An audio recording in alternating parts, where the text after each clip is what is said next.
Karl Marx, grande pensador do século XIX, afirmava que a forma como a sociedade se ergue economicamente influencia diretamente a construção do ser que vive nela.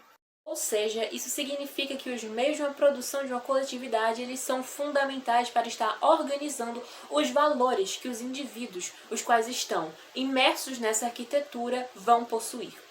E isso é completamente notável durante toda a nossa história da humanidade, inclusive no lapso temporal no qual vivemos agora. E por mais que a gente acabe por esquecer esse fato, nós somos seres históricos os quais estamos constantemente fazendo história.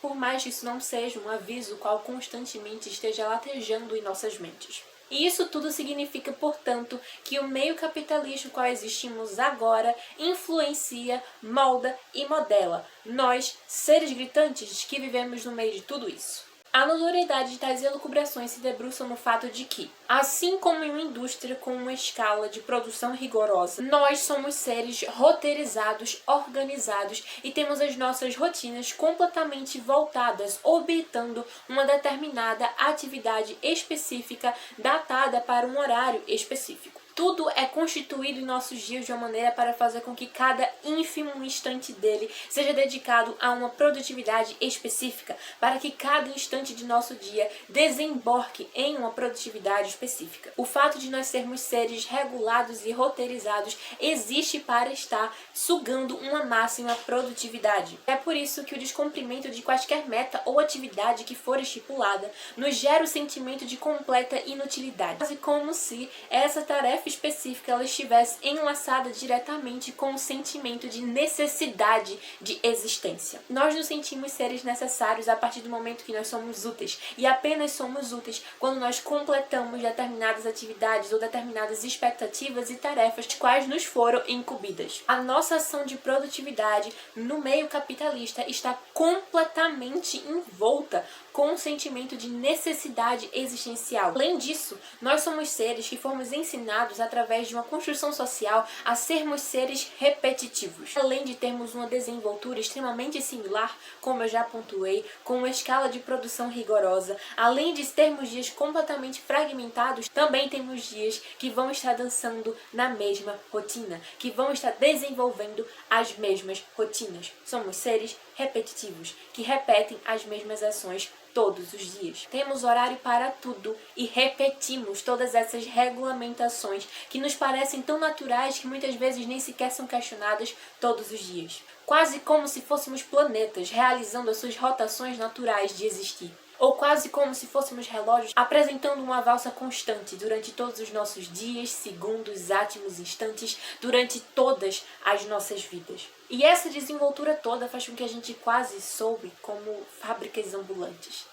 E talvez a gente seja exatamente isso. Todos esses exemplos anteriormente citados de uma maneira muito breve para vocês, que estão completamente enraizadas em nossas vidas e desenvolturas existenciais, existem justamente porque os meios de uma produção definem muitos valores dos indivíduos que vivem nessa coletividade. Nós, além disso, somos seres padronizados. Ou melhor, seres que são submetidos a uma violenta padronização. Porque nos moldes capitalistas, além de sermos consumidores, também somos produtos. E como somos produtos, temos de estar, portanto, padronizados. Produtos se vendem em massa, e é por isso que eles precisam ser iguais. Sendo assim, nós existimos em uma realidade a qual nos submete a transformar em objetos esculpidos em tamanha igualdade, que rouba de nós a liberdade de sermos exatamente quem somos. Por isso que existe um padrão muito específico daquilo que a gente deve ser.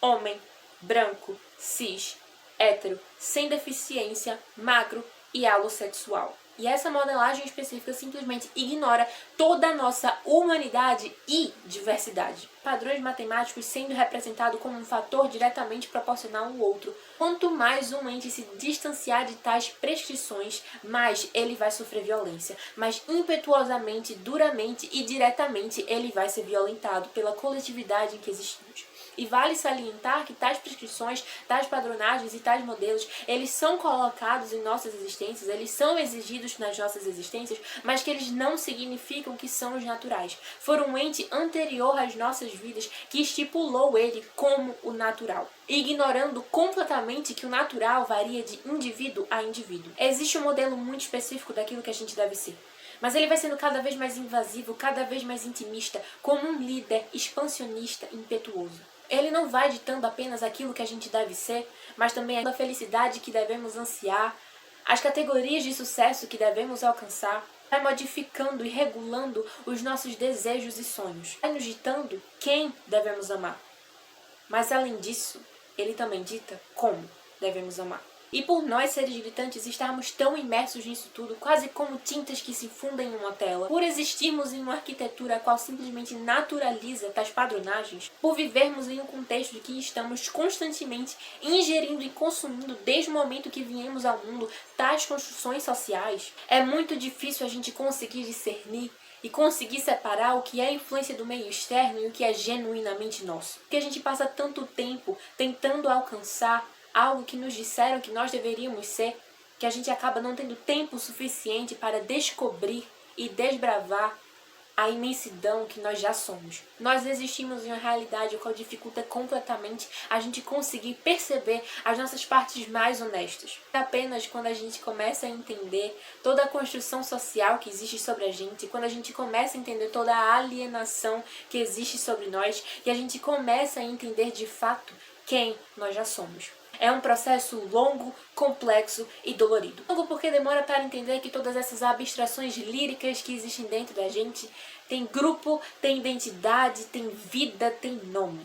Complexo porque demora muito tempo para a gente começar a se orgulhar daquilo exatamente que a gente é. A gente começa a perceber que isso nos desvencilha completamente de uma norma a qual nos ensinaram que nós rigidamente deveríamos seguir. Austeridade e violência, nós aprendemos que deveríamos sempre estar seguindo essa mesma linha. É difícil a gente chegar no momento em que a gente se orgulha de não estar escolhendo mais traçar esse mesmo trajeto, já que todo mundo grita ao nosso redor o quanto nós deveríamos estar traçando esse mesmo caminho, o quanto nós estamos desviando do caminho qual deveria ser seguido. É complexo chegar no momento em que a gente começa a entender que a gente não é estranho, anormal ou esquisito, que a gente é apenas a gente, assim como os outros são os outros, apesar que muitas vezes os outros nem sequer sabem quem são. Demora muito tempo para a gente conseguir admitir o nosso próprio brilhantismo, mesmo que ele esteja completamente desvinculado daquilo que gostariam que a gente fosse. E dolorido, porque ser uma existência autêntica e gritar exatamente a sinfonia de quem nós somos nos gera violência. Porque o mundo faz de tudo para calar as nossas vozes. O mundo faz de tudo para roubar todos os seus instrumentos e meios para perpetuar exatamente aquilo que você é. E talvez você esteja se perguntando que tudo isso tem a ver com livros. E apesar de parecer tudo um pouco distante, eu juro que tudo isso tem a ver, muito a ver, com livros. Porque apesar de livros muitas vezes soarem como um presente divino, esculpidos por entes os quais resolveram agraciar nossas mediocridades com suas benevolentes inteligências, com palavras as quais são quase dádivas para as nossas mentes em dias ruins, livros ainda são escritos por pessoas, mesmo que eles arranquem por vezes percepções como essas de nós. Livros são escritos por pessoas que vivem em sociedade essa que reverbera uma construção social muito específica. E livros também reverberam isso. E é sobre isso que a gente vai conversar hoje. Eu sou Andresa Eduarda, aqui é o canal Grito Existencial, o abismo o qual eu grito sobre livros aqui na internet. E o meu grito de hoje vai ser sobre a excludente jornada dos romances românticos.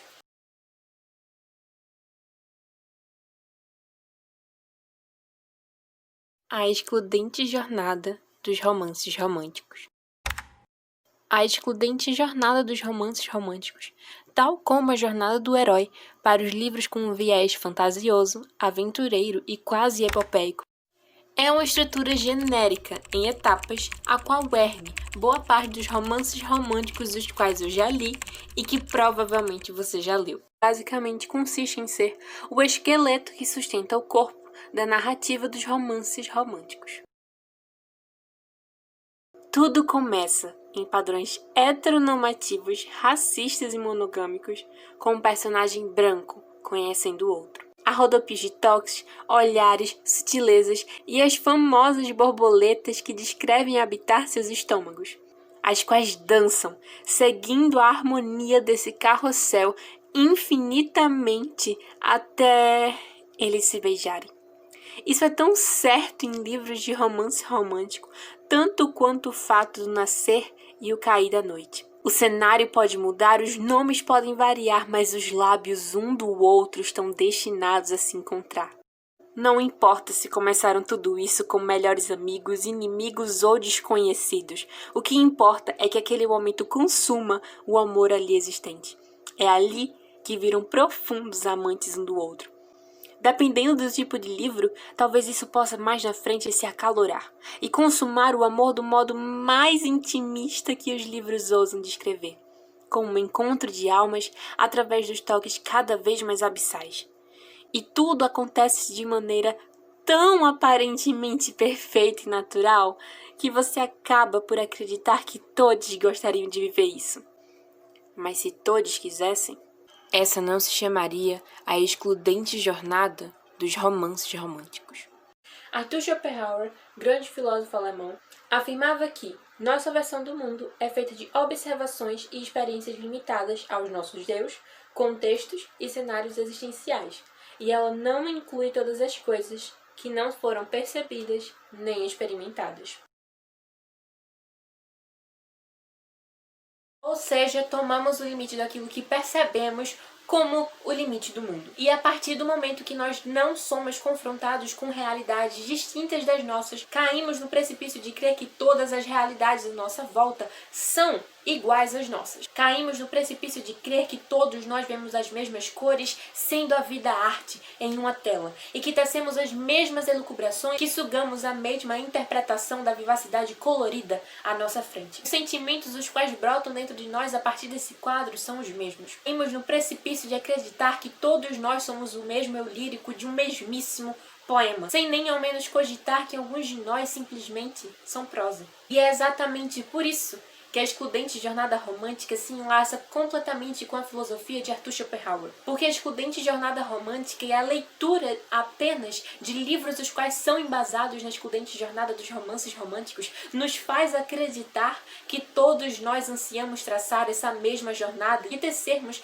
essa mesma desenvoltura. Apenas a existência de romances com essa mesma estrutura, ou pelo menos a majoritária existência de romances com essa estrutura, nos faz acreditar que todos nós queremos vivenciá-la. Ler apenas livros os quais retratam a excludente jornada do romance romântico faz nós, leitores, cairmos na ilusão que nem por um segundo sequer, por mais que acabemos por ficar tão imersos na narrativa que quase somos feitos de palavras, não deixamos de ser, nem nessas circunstâncias, seres sociais. Leitores continuam sendo agentes sociais mesmo quando eles se perdem no mundo da escrita, no mundo dos livros. A jornada ela é esculpida não tão somente nos livros, mas também nos filmes, nas músicas, nas séries, diálogos cotidianos e sociais, nas nossas cobranças sociais. A jornada dos romances românticos é uma jornada excludente, porque ela não retrata todas as jornadas dos romances românticos. Porque apesar da maioria dos livros de romance romântico nos ignorarem, nós existimos.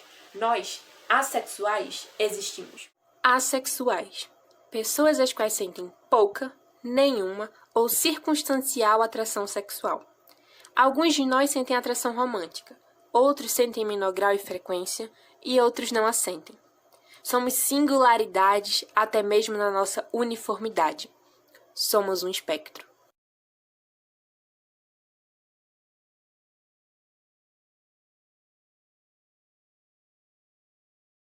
Por nós, seres gritantes, não vivermos nessa realidade como águas vivas, seres os quais não se diluem, mesmo elas vivendo em um ambiente o qual é composto por exatamente aquilo que as forma. Entender exatamente aquilo que nós somos, compreender as nossas partes mais genuínas e puras, é um processo extremamente longo, complexo e dolorido. Sobretudo, por nós, vivemos em uma realidade de alossexualidade compulsória. A alossexualidade compulsória basicamente consiste em ser uma estrutura a qual acredita que todos somos seres alossexuais. Seres alossexuais são os seres os quais sentem sem nenhuma especificidade atração sexual. A alossexualidade compulsória é esse pressupor aparentemente natural em todas as nossas cabeças, que todos nós nos sentimos da mesma forma. Todos nós devemos traçar o mesmo caminho quando estamos falando de situações e relações românticas, as quais são diretamente fundidas nessa arquitetura com os contextos também sexuais. A alossexualidade compulsória, portanto, é a estrutura cotidiana que invisibiliza, ignora, fere, machuca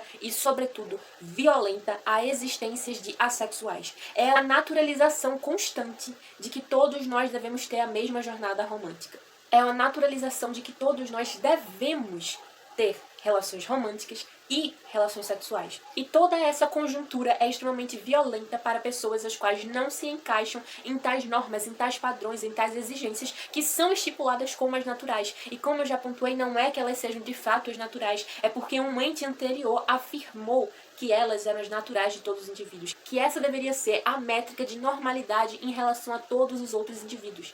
A alossexualidade compulsória é a forma como o mundo inteiro ele se organiza de uma maneira para fazer com que a gente, em nem por sequer um segundo, se questione a possibilidade de não estar fazendo parte de tais exigências. Ela se arquiteta fazendo uso de todos os instrumentos possíveis, músicas, filmes, séries, livros, pessoas de grandes mídias, fazer com que a sexualidade seja um assunto eclipsado, ocultado, abafado e nem sequer questionado em nossas cabeças. Isso nos é passado de uma maneira tão inconsciente que faz com que a gente nem sequer perceba que isso em algum momento foi ingerido e absorvido dentro da gente. Essa cultura de alossexualidade compulsória implantada em nossas cabeças faz com que a gente acabe se colocando em circunstâncias as quais vão estar violentando diretamente as nossas identidades. Mas que a gente, nessa pressa de querer se encaixar, acaba por se recortar e tentar entrar em circunstâncias que foram rotuladas como naturais de todos os indivíduos, mas que não nos cabem, porque nós não nos sentimos confortáveis e não compartilhamos dos mesmos lirismos quais dizem que nós deveríamos compartilhar. Nós acabamos por mergulhar em contextos os quais agridem diretamente a nossa identidade, mas que nem sequer sabemos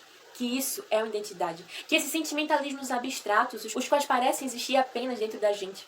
Porque todo mundo ele é esculpido de uma maneira para nos fazer acreditar que pessoas como nós não existem. Para nos fazer acreditar que esses sentimentalismos dentro da gente eles têm de ser extinguidos. Que nós somos diferentes, anormais, que tem algo que nos falta. Quando na verdade o que falta é a compreensão no mundo de que se existe pessoas como nós.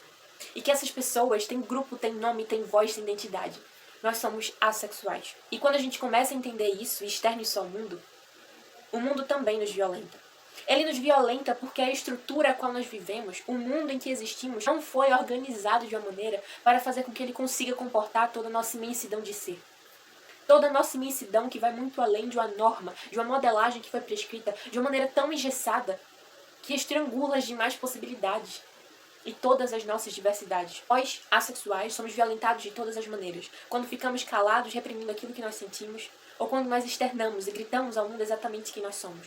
Nós somos violentados e machucados e feridos de todas as maneiras, pois existimos em uma realidade de alossexualidade compulsória. Que a alossexualidade compulsória ela existe no mundo inteiro, em todas as suas nuances, esquinas, ruas, mentes e vidas. A homossexualidade compulsória é essa crença de que à medida que o tempo passa, vai ficando cada vez mais vergonhoso admitir que nós ainda não beijamos, nem namoramos e nem sequer nos envolvemos sexualmente com alguém.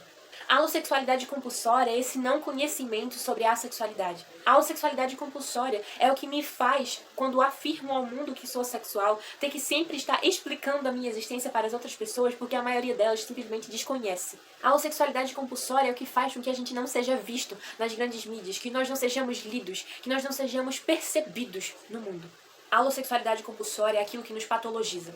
A homossexualidade compulsória é aquilo que causa dor em algumas pessoas, as quais não querem estar se envolvendo romanticamente, mas que forçam estar se envolvendo romanticamente, porque é aquilo que foi imposto e colocado em suas cabeças que elas deveriam estar fazendo. A homossexualidade compulsória é aquilo que faz com que pessoas como eu, que se envolvem em situações românticas, são tidas como pessoas incompatíveis, graças a um imaginário de excludente jornada do romance romântico, que faz nos crer que todas as relações românticas devem ser conduzidas de uma maneira muito específica. A homossexualidade compulsória é o que me faz estar gravando esse vídeo hoje.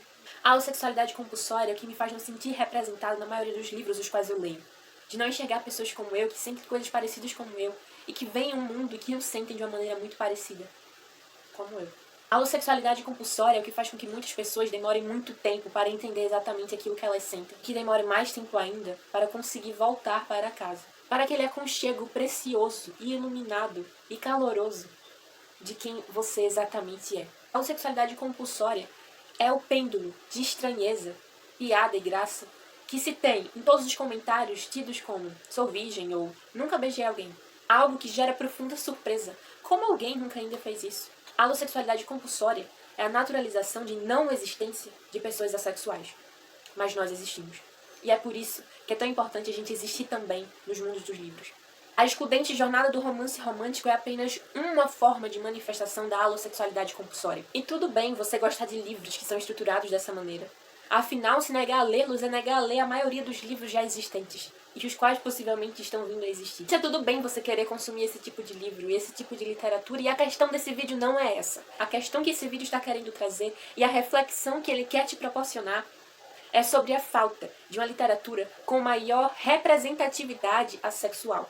Há uma necessidade urgente e pungente em que nós existimos com maior força no mundo da literatura. Não tão somente para fazer com que algumas pessoas consigam se entotar com as pontas de seus dedos, a partir do momento que estão passando as páginas, realidades distintas das suas, mas também fazer com que pessoas consigam entender exatamente aquilo que elas são, exatamente aquilo que elas sentem. Perceber que existem outras pessoas em algum lugar no mundo que descreveram exatamente as sensações que elas guardam dentro de si. É para fazer com que algumas pessoas consigam enxergar suas partes no mundo e saber que todos os seus pedaços e complexidades são bem-vindas nele, porque existe em algum lugar essas suas partes também. Quanto mais a assexualidade for um assunto pesquisado, conversado, debatido e procurado, mas a assexualidade ela vai ser vista como um fator de lucratividade. Editores de livros que não deixam de ser empresas, entendendo que as pessoas elas querem consumir um conteúdo com maior representatividade assexual, vão estar nos ofertando mais livros sobre a sexualidade. Vão estar contratando pessoas as quais serão capazes de estar nos ofertando exatamente aquilo que nós procuramos. Mais as pessoas olharem para a sexualidade e tecer sobre ela um assunto de importância,